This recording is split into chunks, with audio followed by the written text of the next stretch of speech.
What's happening, all you minties? Uncanny Omar here from Near Mint Condition, and join me today for your advanced look at the Star Wars New Republic Omnibus Volume 1 from Marvel Comics.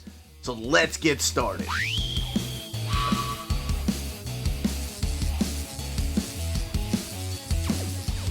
Before getting started, I want to give a huge thank you to David Gabriel and the fine folks in Marvel for sending us an advanced copy of this omnibus.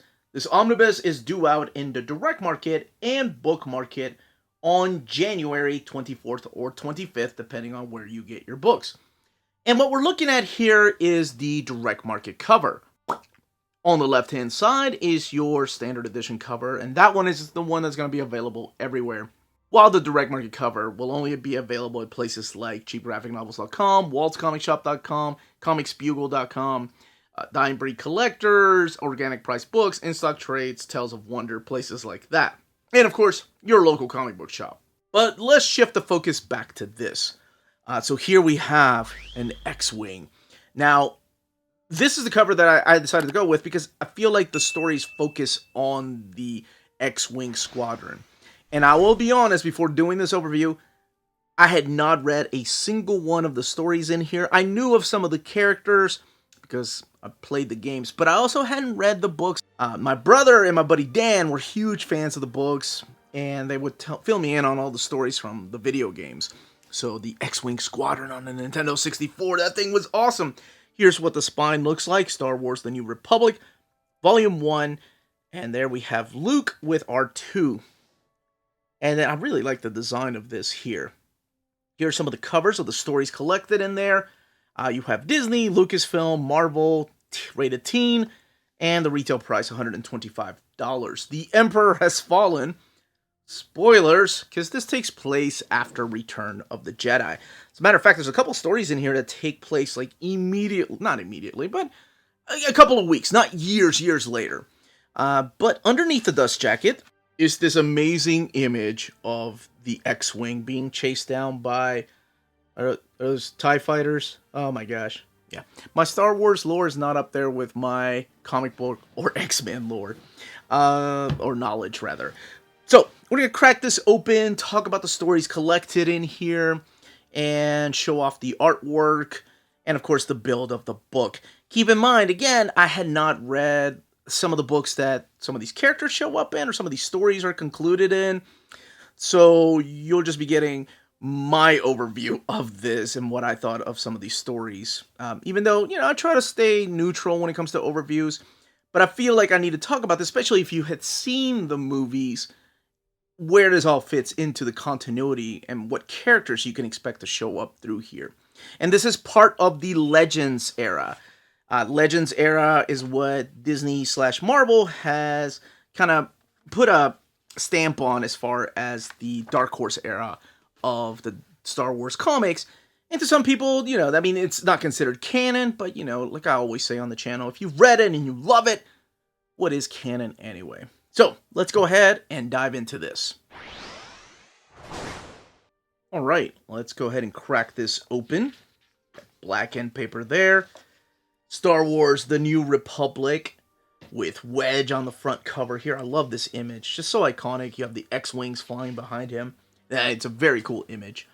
And here is your credits. This is where you're going to find the writers, the artists, the pencilers, inkers, the colorists, the editors at the time, and the letterers, and then the editors now that kind of put this together. The table of contents, so starting with Star Wars Mara Jade. So I do have to talk about that character. So just in case, I guess maybe some slight spoilers as to who some of these characters are, in case you're not familiar with them.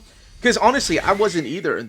I've heard of her, but I didn't really know exactly what she was until I read this, because I had not read the books. And it was Heir to the Empire, I think, is where she showed up. But anyway, one thing you're going to notice is that they're not collected in chronological order. They're collected in reading order, or chronological order of the events. That's how they're collected, not publishing order. So you're going to have books in here from 1998, and then bounce over to 2003, 2001, and then go back to 1998. Now, they did this for the reading order. So these are released in the chronological order of the stories, not the publishing order of the books. For example, there is the X-Wing Rogue Leader 1. That was published in 2005, but it leads into the 1995 series X-Wing Rogue Squadron. And I'll talk a little bit about that here. So here's a little synopsis of the New Republic. What is it? Well, it's victory. After years of struggle, the Rebel Alliance has last defeated the evil Empire, destroying Emperor Palpatine. So if you had not seen The Return of the Jedi, whoa. Spoilers, I guess. Alright, so what is collected in here? In here, you're going to see that Star Wars Mara Jade by the Emperor's Hand, issue 0, which is what we're looking at here, which was a webcomic. And all the way at the bottom, I love that they do this. They give you the plotter, the scripter, the artist. You know, if you... This, by the way, is Carlos Esquerra, who, of course, was one of the UK artists, co-created Judge Dredd. But this is... I think so, right? I get that right? It's been a little bit since I read Judge Dredd, but this was originally published as a webcomic, and then we get the Mara Jade Emperor's Hand #1. So it collects all 6 issues, including the webcomic that works as a prelude to this. You have the Star Wars Shadows of the Empire, another series that I'm familiar with because of the video games, but this is the evolution, which takes place after Shadows of the Empire. It's 5 issues of that. And then X-Wing Rogue Leader, it was a 3-issue miniseries, followed up by Star Wars X-Wing Rogue Squadron 1 through 35. All 35 issues are in here. Star Wars Starwing, Uncanny Omar Talk Pretty One Day, X-Wing Rogue Squadron Special #1, the Handbook of Star Wars, and then material from Star Wars Tales 10, 12, 15, and 23. And those are scattered about, because again, this is done in chronological order of events that are taking place. So this first book that we're looking at right here, this is this... Here, let me slide this down a little bit to get the whole book in the shot. This introduces us to the character of Mara Jade, and this, I believe, is her first appearance in comic book form. She is the personal assassin of the Emperor.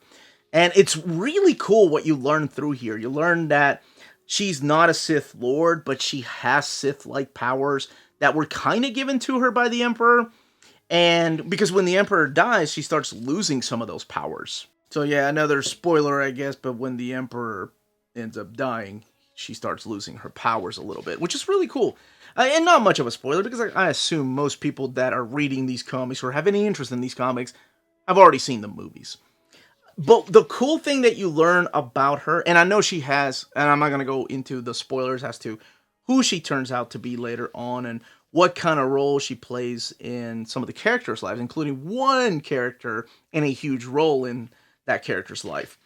But what the cool thing that you learn through the series is that she believes that she is the only right hand of the Emperor, that she's the only Emperor's hand. As she finds out through here, she was not the only one. And it's almost like she feels like betrayed by him. She gets thrown in jail because she learns of the Emperor's death. She feels it, but there's a misunderstanding. So this is kind of like one of her last missions before something happens towards the end here. So it's interesting that it is collected in here with all of the Rogue Squadron stories, but it's a pretty good story. This one is actually written, if I'm not mistaken, by the gentleman that wrote her her book appearances, and that is Timothy Zahn. So if you're familiar with that gentleman, he wrote some Star Wars novels, and he's not the only one. There's a lot of Star Wars novelists that people whose work people really enjoyed that come on board to do some of the little mini-series in here, or ongoing series.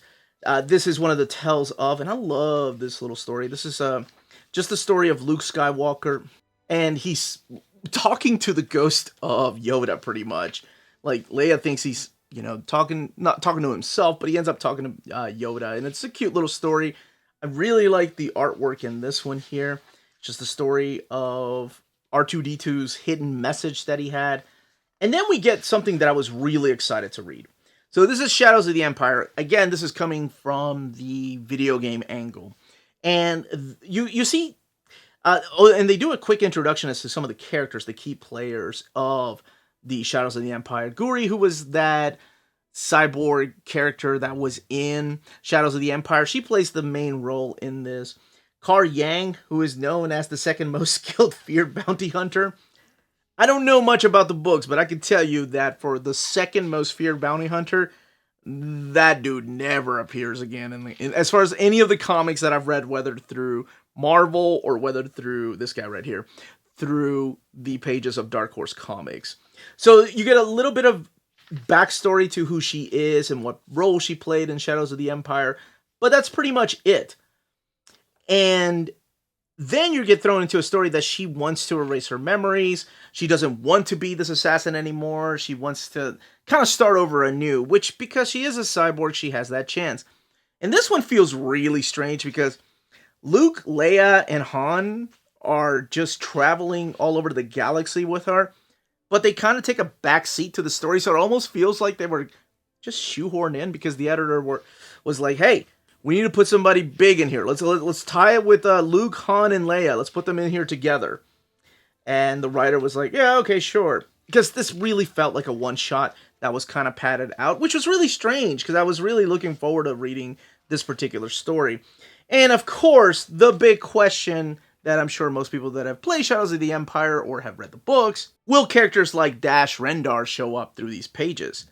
Well, can't say, but there's only one way to find out. Oh, I like this little Tales of the Jedi story right here. I just like the artwork. Kind of reminds me of Humberto Ramos, but it's not. It is Adrian Cibar.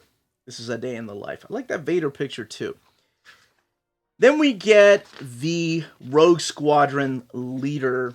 This is a 3-issue miniseries. And this is written by Hayden Blackman, W. Hayden Blackman, who has written many Star Wars comics. And Thomas Giorello is the artist on this. Now, this takes place before the X-Wing Squadron books. The Rogue Squadron books, but in publishing order. It was published years after that series was over. Oh, and dude, this is so awesome that we get to see a character from, not a character, but his race. I think these are the Goraks, if I'm not mistaken. Like I said, my Star Wars lore, not that big, but I think it's a Gorax. It was if you've ever seen the Ewok Adventure, I love those movies. I think I'm alone. But it's nice to see everything tie to those particular movies. I love when things are tied together. And speaking of tying things together, that's exactly what this is. This is like Luke Skywalker's last mission as leader of the Rogue Squadron. Because when you get to the X-Wing Rogue Squadron, it is now the story of Wedge and a lot of new pilots that you meet through these pages. And Luke is really nowhere to be seen because in this, he kind of gives the mantle over to Wedge and says, hey, you are now the leader. Did you really need this story? I think when you read the series, you can tell, oh, okay, yeah, Luke was like, here, man, you can be leader now. Because the entire time, Wedge is boss, right? He is the guy. And Luke is nowhere to be seen. But I guess they needed to write a story how Luke gave him the leadership of the Rogue Squadron. So that's what this purpose of this miniseries was. And then, of course, oh, not yet, sorry, we have the Rogue Squadron special in here. This is a one-issue tale that takes place a few weeks after the battle for Endor. And it's pretty much Wedge and the Rogues liberating a planet in here. That leads into the tales of Lucky, because there's always this thing about what it takes to be a pilot for the Rogue Squadron, what it takes to be an X-Wing pilot, because the life expectancy of an X-Wing pilot is very, very short. So how is Wedge so, how skillful is he? And he considers it a little bit of luck, but is it really luck? I really like that story.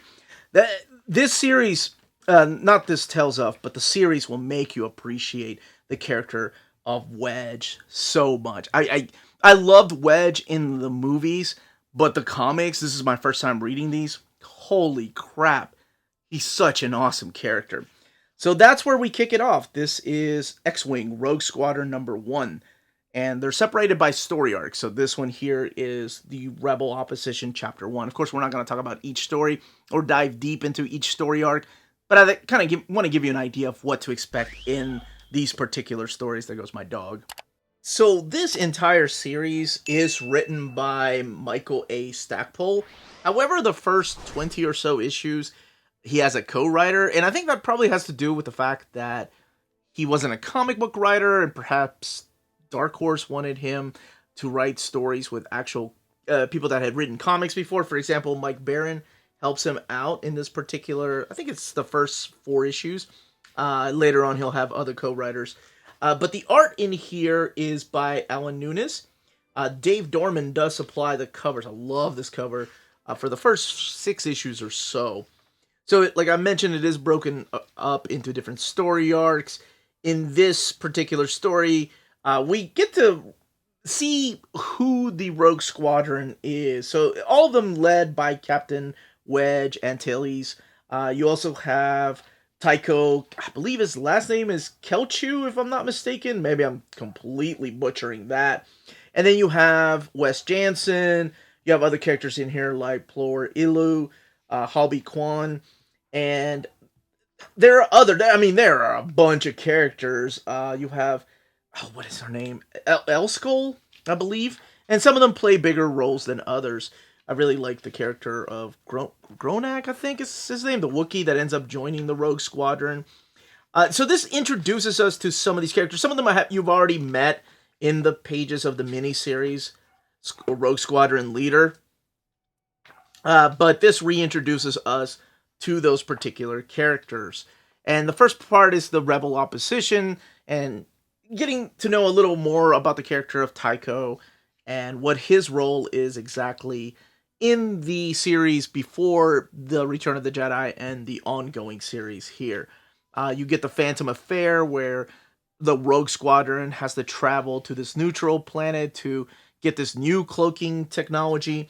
And that one is really, really cool, mainly because it's got a story that ties into the past of Wedge, like how he lost his mom and dad, and reuniting him. I don't want to say reuniting him, but having this confrontation with the man responsible for the death of his parents. And he's this creepy character here. Let me show you what he looks like. Yeah, this guy right here who has this creature on his side, he's also wanting this cloaking device. So again, these two are going to come at each other because he's the new kind of villain for a little bit of that story arc.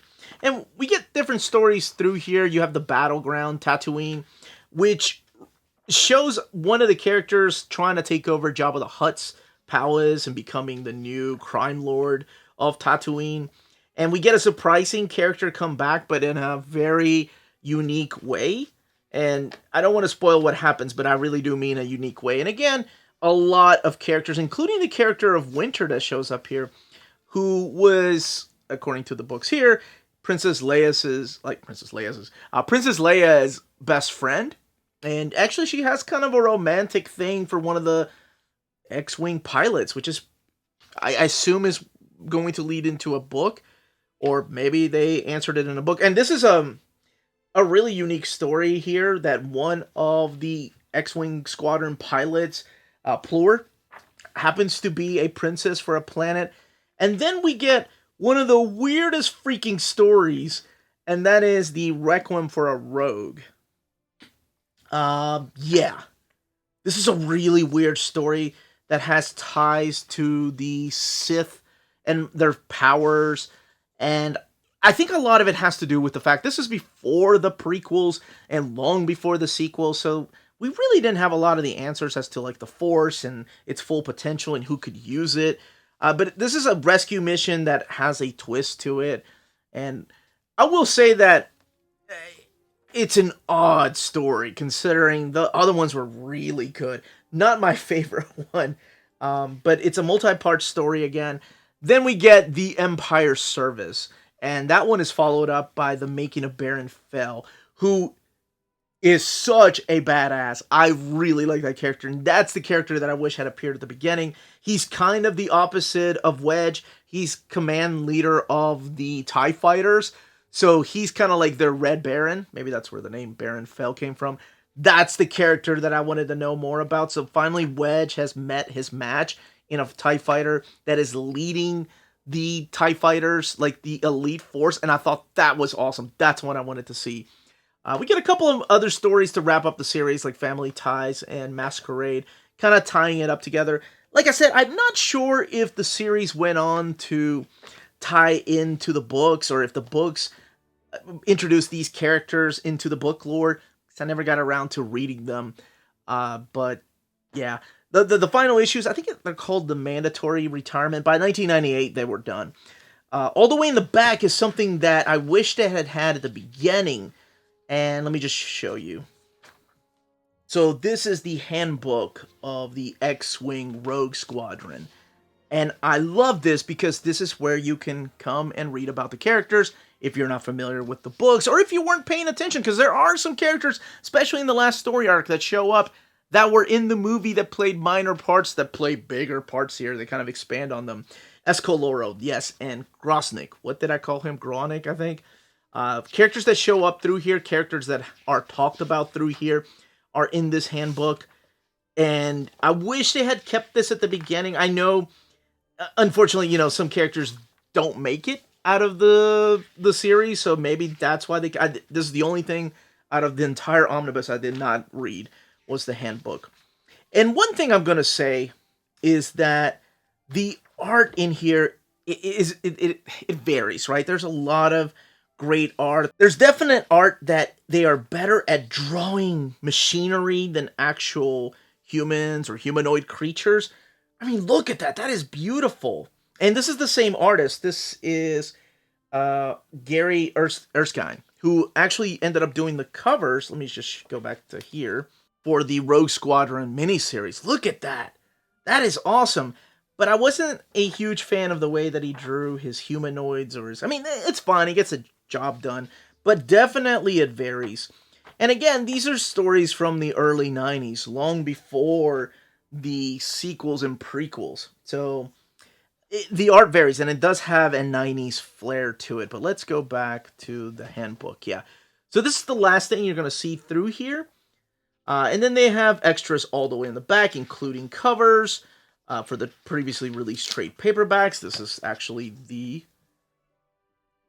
art on board. Actually, let's go back to here. Let's go back to the beginning of the trade. So these are the trade paperbacks, long out of print, as well as the Epic collections and the Dark Horse Omnibus, which were the smaller size, digest size, I almost want to say, softcover books. So I'm so glad that they decided to reprint this, or they started a reprint series of Omnis, because a lot of these stories have been out of print for a long time. Back here you have the dedications, the forwards or afterwards of the trade paperbacks, or sometimes the individual comics, little behind the scenes and interviews. That is a gorgeous piece right there, a finished piece, and you got to see the progress. Some internal artwork, and then the Shadows of the Empire Evolution trade paperback, which again, I was expecting a little bit more. Now, this is a huge book. Let's look at the binding here. So this book has 1,304 pages. It is sewn binding, and that is what the eye looks like right there. And again, let's just see how the book just lays.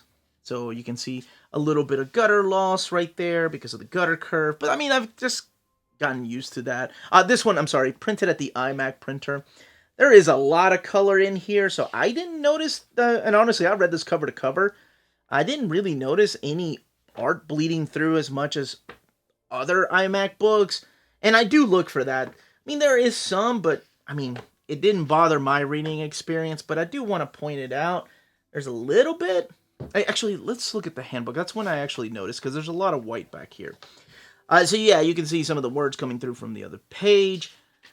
And again, my lights are pointed directly at the book. I got 2 big LED lights pointed directly at this book, so we don't have any glare. So, I know it bothers some people, but doesn't bother others. But I do want to be thorough with my overviews. I only noticed one little thing when reading, and I thought it was my eyes. Let me get to it. Was in issue number 7, I think. And it's just the way that the book... Yeah, this issue right here.